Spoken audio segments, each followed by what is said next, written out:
राधाकृष्ण विखे पाटील यांचे बंधू राजेंद्र विखे हे निवडणुकीच्या रिंगणात आहेत।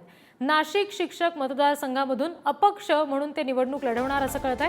आज नाशिक शिक्षक मतदारसंघासाठी ते उमेदवारी अर्ज भरतील अशी माहिती समजते।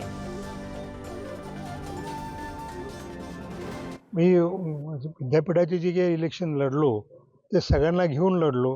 पक्ष हा त्यावेळी सेक्रेटरी होता। आता सुद्धा मी शिक्षकांचे जे प्रश्न जसं पेन्शन, जुनी पेन्शन योजना ही कशी सोडवता येईल, त्याच्यातून आपल्याला मार्ग कसा काढता येईल म्हणून मी त्यासाठी आता ह्या इलेक्शनसाठी उतरलो आहे। त्याच्यात राजकारण हा विषय नाहीच, मी राजकारण करणार। आज भरायला चाललो मी BJPचे असेल म्हणा किंवा जे एकत्रित सरकार आहे त्यांच्याशी माझी सगळ्यांशी चर्चा झाली।